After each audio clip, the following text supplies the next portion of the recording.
भारतामध्ये आता मोदी सरकार नव्हे तर एनडीएचं सरकार स्थापन झालेलं आहे आणि आता 2025 मध्ये राष्ट्रीय स्वयंसेवक संघाचा शतक महोत्सव मोठ्या दणक्यात साजरा करायचा आहे। अशा परिस्थितीमध्ये आपल्याला निकालाचे सगळे अर्थ लक्षात घेता मोठं महामंथन करण्याची गरज आहे, त्या दृष्टीने पावलं टाकण्याची गरज आहे, म्हणून मोठे फेरबदल होत आहेत। या सगळ्या अवाढव्य देशामध्ये आपण सर्वाधिक धनवान म्हणजे केवळ संपत्तीने नाही तर सगळ्या लोकसंपत्तीमुळे आपण धनवान ठरलेलो आहोत।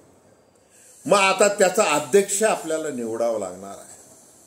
मग आता महाराष्ट्र असो उत्तर प्रदेश असो या सगळ्या अनेक राज्यांमध्ये जी आपली पिछेहाट झालेली आहे त्याच्यामध्ये महाराष्ट्रामध्ये झालेली पिछेहाट आणि महाराष्ट्रामध्ये येऊ घातलेल्या विधानसभेच्या निवडणुका आणि एकूणच खुल्या प्रवर्गातल्या ज्या जाती आहेत त्यांची ओढवलेली नाराजी, कारण आपण आपला चेहरा ओबीसी आमच्या DNA मध्ये आहे असं सांगतोय, त्याचा फटका आपल्याला बसलेला। अशा पार्श्वभूमीवर विनोद तावडे जर यांना अध्यक्ष केलं तर त्याचा फायदा होऊ शकतो। मराठमोळा चेहरा याचा विचार भारतीय जनता पार्टीमध्ये आता जोरात सुरू आहे। विनोद तावडे हे राष्ट्रीय अध्यक्ष होण्यासंबंधी तशा बातम्या आता प्रकाशित झालेल्या आहे आणि महाराष्ट्रातल्या एका नेत्याने, एका पाटील नावाच्या नेत्याने, चंद्रकांत पाटील म्हणजे ज्यांना चंपा चंपा म्हणून अजितदादा पवार हे हिनवायचे एकेकाळ, तर त्यांनी असं सांगितलेलं की भारतीय जनता पार्टीमध्ये कोणत्याही स्तरावर जे काही निर्णय होतात ते मुंगीला देखील कळत नाही। आता त्यांनी असं बोलल्यामुळे काय आहे की हत्ती एवढ्या बातम्या सगळीकडे प्रसिद्ध झालेल्या आहेत, त्याची दिवसभर चर्चा सुरू आहे। त्याच संबंधी आपण अतिशय थोडक्यामध्ये चर्चा करणार आहोत। नमस्कार, जय महाराष्ट्र, मी डॉक्टर अनिल फळे।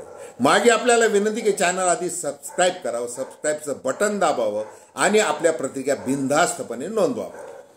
एक सर्वसामान्यांच्या दृष्टिकोनातून एक स्वतंत्र पत्रकारिता म्हणून आपण इथे विचार व्यक्त करत असतो। हे बघा, 2019 साल विधानसभेच्या निवडणुका, देवेंद्र फडणवीस हे सर्वार्थाने सर्वोच्च नेते मुख्यमंत्री राहिलेले, त्यांनी मग ज्या वेळेला तिकीट ठरवण्यात आले त्यावेळेला एक तिकीट त्यांनी आवर्जून कापलं, ते विनोद तावडे यांचं। म्हणजे त्यांनी तशी शिफारस केली, पक्षाने तिकीट कापलं असं म्हणायचं असतं, पण ते कापलं देवेंद्र फडणवीस यांनी। ते का? त्याचे अनेक कारण आणि त्या अनेक कारणापैकी एक कारण असं आहे की त्यावेळेला मराठा आरक्षणाच्या मागणीवरून अनेक मोर्चे महाराष्ट्रामध्ये निघाले होते। चर्चा अशी सुरू झाली होती की आता महाराष्ट्राचं नेतृत्व मुख्यमंत्री म्हणून मराठा नेत्यांनी करावं आणि मग भारतीय जनता पार्टीमध्ये असे कोण आहेत त्यांना आपण संधी द्यायला काय हरकत नाही असा विचार त्यावेळेला झाला होता। मग आता देवेंद्र फडणवीस यांनी पंकजा मुंडे, एकनाथ खडसे, विनोद तावडे यांना जे म्हणजे आता अलीकडचं उदाहरण द्यायचं सुधीर मुनगंटीवार वगैरे असं जे काही बोललं जातं ते लक्षात घेता आता देवेंद्र फडणवीस यांच्यावर दुसरी अजून कुठली मोठी जबाबदारी द्यायला पाहिजेत असा एक विचार सुरू झालेला आहे।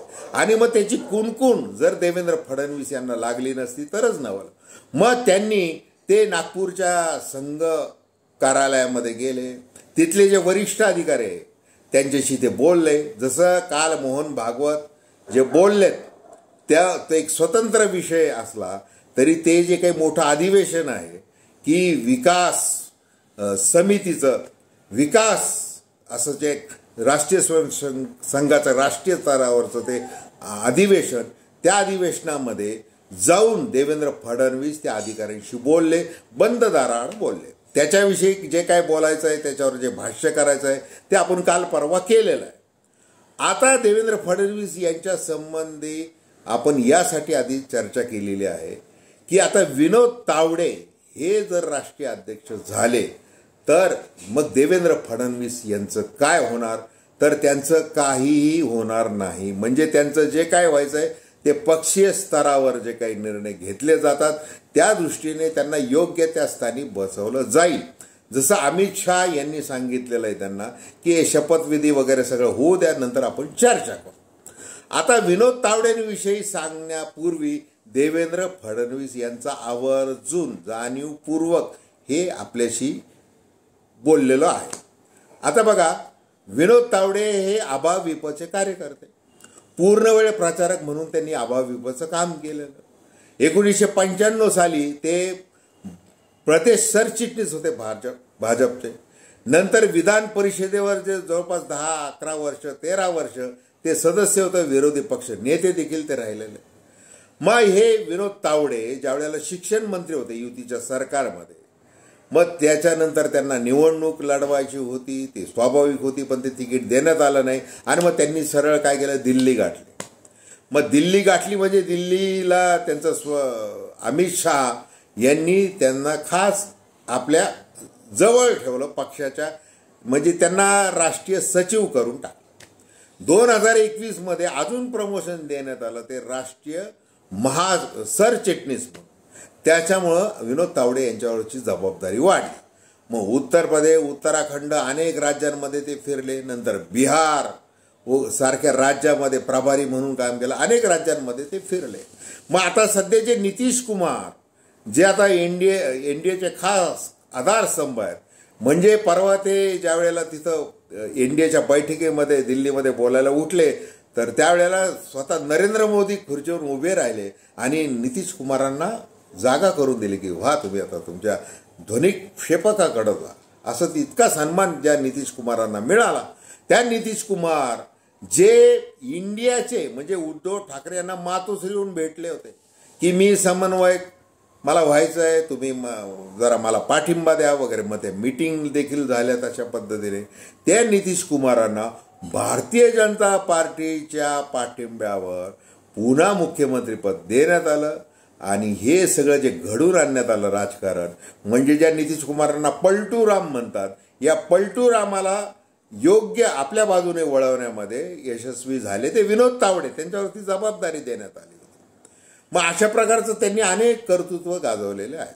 विशेष म्हणजे ज्या वेळेला भारतीय जनता पार्टीने लोकसभा निवडणूक 2024साठी रणनीती समिती नेमली, या रणनीती समितीचे निमंत्रक म्हणून विनोद तावडे यांच्यावर जबाबदारी दिलेली होती. आता विनोद तावडे यांनी जसं इतर राज्यांमध्ये म्हणजे जे विशेषतः जे 144 मतदारसंघ जिथे 2019 मध्ये भारतीय जनता पार्टीचा उमेदवार निवडून आलेला नाही, मग लोकसभा प्रवास मार्ग असा प्रकारचं त्यांनी देखील तो सर्वे केला. आणि मग ते महाराष्ट्रामध्ये स्वाभाविक आहे, महाराष्ट्र ही त्यांची मातृभूमी आहे. मग तिथं त्यांनी ते सगळं भारतीय जनता पार्टीचं सगळं म्हणजे कुठल्या कुठल्या गोष्टी त्या पाहिल्या. म्हणजे जसं आज चंद्रकांत पाटील म्हटले की ते फार बारकाईने तपासतात प्रत्येक गोष्ट, मग त्यांनी जास्तच बारकाईने महाराष्ट्र तपासलं. मग लोकसभा निवडणुकीमध्ये भारतीय जनता पार्टीची काय स्थिती होऊ शकते, एकनाथ शिंदे यांना मुख्यमंत्री केल्यावर काय स्थिती झालेली आहे, त्या पार्श्वभूमीवर आता ही लोकसभा निवडणूक लढवायची. त्याच्यामध्ये भर अजून एक स्ट्रॅटेजिक पार्टनर म्हणून अजित पवार यांना आणल्यानंतर मग त्यांच्या राष्ट्रवादी पक्षाचा कितपत फायदा होणार आहे याचा सगळा विचार विनोद तावडे यांनी केला. आणि तो जो काही अहवाल द्यायचा त्यांनी तो वर दिला. त्याच्यामुळे तिकीट तुम्हाला जागा किती द्यायला पाहिजे याच्या संबंधीचे काही वेळ गेला सगळा. म्हणजे आधी बोललं जात होतं एकनाथ शिंदे यांना 5-6 जागा देण्यात येतील, अजितदादा पवार यांना एखादी जागा देण्यात येतील. मग अजितदादा पवारांच्या 4 झाल्या, नंतर एकनाथ शिंदेच्या 15 झाल्या. याच्यातून बरंचसं काही होऊन गेलेलं आहे. मग हे सगळे अहवालाचे ते परिणाम होते. आता निकाल लागल्यानंतर अजून त्याचे वाद प्रवाद अजून फटाके फुटतातच आहेत त्याचे. तर ते विनोद तावडेंची भूमिका. मग विनोद तावडे त्यांनी जो काही वस्तुनिष्ठ असा अहवाल दिला होता, तो अहवाल आता तो बाहेर येणं शक्यच नाही. तसं भारतीय जनता पार्टी असो किंवा राष्ट्रीय स्वयंसेवक संघ असो, हे म्हणजे जे काही ठरतं, जसं चंद्रकांत पाटलांनी सांगितलं की मुंगीला देखील कळत नाही काय चाललं ते, परंतु ते असं बोलल्यामुळे ती हत्ती एवढी बातमी झालेली आहे. मग आता याच्यामध्ये जो रेशीम बागेतला नागपूरचा जो काही पोलादी पडदा आहे त्याच्यामध्ये जे काही ठरतं ते कुणालाच कळत नाही. आपण अंदाज आडाखे बांधायचे असतात. जसं देवेंद्र फडणवीस गेले, मग त्यांनी माझी वरिष्ठांनी कशी ओची केलेली, कोंडी केलेली करायला लावलं त्यांनी, पण बदनाम मी झालो, कूटनीती मला खेळावं लागले वगैरे वगैरे ते सगळं आलं. मग अशा याचे सगळे साक्षीदार राहिलेले विनोद तावडे हे त्यांच्यावर जी जबाबदारी दिलेली ती त्यांनी चोखपणे पार पाडलेली आहे आणि त्याच्यामुळं त्यांना आता जर आपण अध्यक्ष केलं तर ते चांगलं होईल. मग आता मराठा आरक्षणाचा मुद्दा जो आहे, जो महत्त्वाचा मुद्दा आहे, त्याच्यामुळं आपलं जे काही अर्थमॅटिक जे काही सगळं चुकलेलं आहे, आता सोशल फॅब्रिक वगैरे हे सगळे गोंडस शब्द. मग आता आपण असं म्हटलं की आमच्या DNA OBC आहे, मग त्याच्यामुळं काय फटका बसला. मग आपल्याला फटका बसणारे मराठा आंदोलकांचा, गरजवंत मराठ्यांच्या मतं आपल्याला मिळणार नाही हे लक्षात घेऊन काय केलं, माधव फॉर्म्युला काढण्यात आला. माळी धनगर वंजारी ते झालं. तेही ते सगळं काय केलं, ते वाहून गेलं. ते काही यशस्वी झालेलं नाही. मग आता विधानसभेच्या निवडणुका आहेत. त्या विधानसभेच्या निवडणुका लक्षात घेता आपल्याला हा जो मुद्दा आहे, आणि जसं एखाद्या मतदारसंघामध्ये एखाद्या जातीचा उमेदवार उभा करायचा, जसं धनगर समाजाची मतं मिळवण्यासाठी महादेव जानकरांना उभं करायचं, बारामतीवर परिणाम होईल वगैरे, तसं आता इतर राज्यांमध्ये परिणाम होईल. म्हणजे पुढे जे आता हरियाणा जाट समाज आहे, मग तिथं काही परिणाम होईल. म्हणून महाराष्ट्रामध्ये आपण जर मराठ्यांचा विचार करतोय, पक्ष हा मराठ्यांच्या विरोधात नाही, म्हणजे कुठलाच पक्ष नसतो. भारतीय जनता पार्टी देखील कुणाच्या एका जाती धर्माच्या विरुद्ध नाही आहे, परंतु निवडणुकीची गणितं आखताना, मग जातीय समीकरणांचा विचार करताना, मग आत्तापर्यंत काय झालेलं आहे निवडणुकांमध्ये, मग किती टक्के कोणत्या जातीचे मतं, याच्यावर त्या निवडणुका लढवल्या जातात असं आपण म्हणायचं. मग आता याच्यावर मग आता विनोद तावडे यांना जर आपण पक्षाध्यक्ष केलं तर ते बऱ्याचशा चांगले काही निर्णय घेऊ शकतात. बरं, आता JP नड्डा जे काही बोलले होते की आता राष्ट्रीय संघाची आता ती एक सांस्कृतिक संघटना आहे, त्याच्यामुळे त्यांची काय आता आम्हाला राजकीयदृष्ट्या गरज नाही.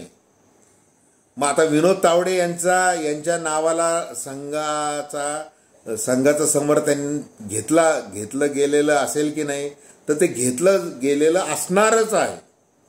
त्याच्यामध्ये काहीच त्याच्यामध्ये आपण चर्चा करायची सुद्धा गरज आहे. ते घेतलेलं असणारच. आता इतर कुणाची जर निवड झाली तर हा विषय काही चर्चेला येणार नाही, परंतु विनोद तावडे यांचं महत्त्व वाढलेलं आहे. मग आता या पक्षाध्यक्ष बदलायचा एवढा मोठा जो निर्णय आहे, आता आरोग्यमंत्री करून टाकलेलं आहे JP नड्डांना, ते त्यांचं खातं सांभाळणार आहे. शिवराज सिंग चौहान त्यांना एक कृषी खातं देऊन टाकलेलं आहे. 18 वर्ष ते मध्य प्रदेशचे मुख्यमंत्री होते, त्यांना पक्षाध्यक्ष करता येईल की काय याचाही विचार होता. मोहनलाल खट्टर आहेत, बन्सल आहेत, अशा अनेक इतर काही नाव आहेत. त्याच्यामध्ये सर्वात वर जे नाव आहे ते विनोद तावडे यांचं नाव आहे. मग आता संघ आणि भारतीय जनता पार्टी यांनी मिळून जर ठरवलं तर महाराष्ट्राला दुसऱ्या, म्हणजे आता नितीन गडकरी यांच्यानंतर पुन्हा राष्ट्रीय अध्यक्षपद महाराष्ट्राला मिळू शकतं आणि महाराष्ट्रामध्ये अर्थातच त्याचं खूप स्वागत होईल. आणि मग ही जी काही कसरत आहे, म्हणजे पक्षीय बांधणी कशी करायची, मुख्य म्हणजे देवेंद्र फडणवीस यांना आपलं शीर्षस्थ नेतृत्व नेमकं काय विचार करत आहे हे बरेचदा कळत नसावं. म्हणजे त्या प्रमाणात जेवढं विनोद तावडेंना कळणार, म्हणजे विनोद तावडे आता कसे त्या दृष्टीने एकदम 1 पाऊल 4 पावलं 10 पावलं म्हणा देवेंद्र फडणवीस यांच्या पुढे गेलेले आहे. आणि मग आता विनोद तावडे यांची निवड होते का, आणि झाली तर त्यांचं काय स्वागत होतं. मग लोकसभेतला त्यांचा तो गोपनीय अहवाल, मग त्यांनी केलेला अभ्यास, आणि त्यानुसार ते विधानसभेचा कसा एक स्ट्रॅटेजिकली प्लॅन तयार करतात, यशस्वी करतात, हे आपल्याला बघायला मिळणार आहे. तर धन्यवाद. हा व्हिडिओ आपल्याला आवडला असल्यास अवश्य शेअर करा, सबस्क्राईब करा आणि आपल्या प्रतिक्रिया बिनधास्तपणे नोंदवा. धन्यवाद.